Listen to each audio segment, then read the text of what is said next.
I'm working on Snotbot, which is one of the main projects that the robotics lab is working on. Next week we're going to the Gulf of Mexico to test these things and basically just collect a lot of video footage of whales swimming in the Gulf. I'm also on the Snotbot project. You're lucky in a season if you get a dozen samples.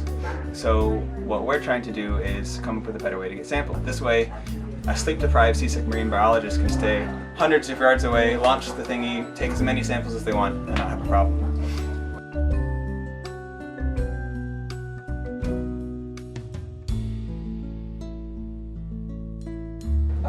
This is what has essentially become my pet for the summer. It's modeled after a regular looking tuna, and it's supposed to be an autonomous robotic tuna, meaning it swims like a regular tuna and doesn't utilize a propeller like most sea craft do, but mimics the motion, in particular of the tail of a tuna, to swim.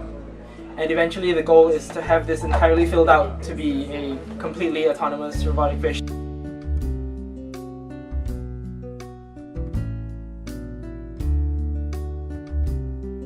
WALL-E is actually something that almost every person in my generation identifies with. So if I'm going to build a robot that people identify with and actually want to interact with, then yeah, WALL-E is a good choice. Some things that I'm kind of interested in maybe answering in my research is like, what do two people do when they interact with each other? What exactly is it about humans that when we actually communicate to each other, what is it in our body language, what is it in our tone of voice, how exactly do we express ourselves?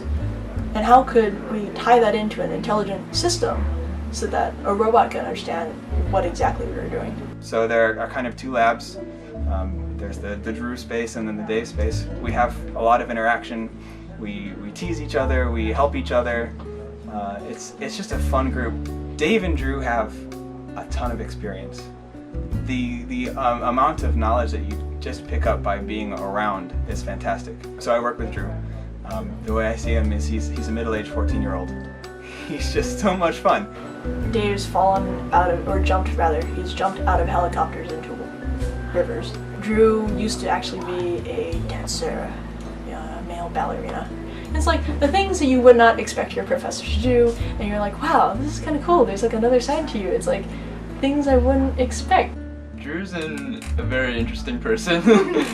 He has a lot of toys and he tends to just buy a lot of really, really cool stuff. Drew makes it an effort to bring us to other labs to go tour them and meet different people. He's always trying to sort of make sure that we have a good network and a really solid network. There's a lot of really exciting stuff going on here. Stuff that has the potential to be very far-reaching, to have an effect for a lot of people in a major way that can help improve the world. I'm mostly interested in like autonomous robots. Like artificial intelligence stuff really interests me, so this is supposed to be autonomous, and I thought it would be like a really cool project to work on. I think robotics research is exciting because you're not limited to just one field. You know, you can be one day doing mechanical things, one day switching to code, and then coming back. There's a lot of variety. It allows you to touch every part of the puzzle and really just look at it from a systems integration standpoint, as well as being able to dive into the parts that you actually want. If you're worried about being committed to, say, one major or being confined to that one major, robotics is a nice way to stay in that major and still sort of have a toe in the water in the other places. One of the things about robotics is that the field changes every single day. It changes all the time, and like every 3 months there's some new processor. The cool part is that we get to be right on that cutting edge. It's almost the bleeding edge sometimes. We're just there with everybody else. Once you've proven, your skills at doing something, you don't need to be watched all the time in order to get something done. You're given a lot of freedom to just buy whatever you want to get it done. So it was really fun, like basically just getting a crap ton of parts and being able to build my own thing. Like this, for example, like I just learned how to build a hexacopter during my summer here, so I think basically having some sort of autonomy over the stuff that I make is really, really fun. Most places don't build hardware, so Olin's lab is actually very unique in the sense that we can touch and actually create robots from scratch. You really get a feel for what it's like.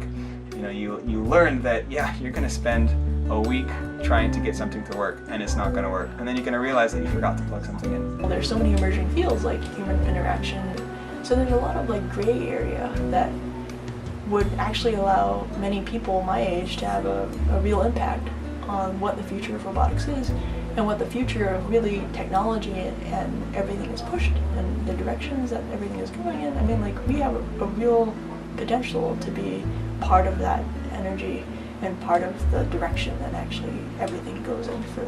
So yes, definitely robotics is in my future. My concentration is robotics. It's an exciting field. There's been so much growth in the past decade. Technologies are improving at a remarkable pace, and the way that roboticists are applying that in many cases is quite spectacular. I was completely set in mechanical engineering until I started work with the robotics lab, and then you discover that, you know, there's mechanical engineering and then there's robotics, which is mechanical engineering but a lot more. Like, I really want to continue doing this in the fall, so it's definitely piqued my interest a lot.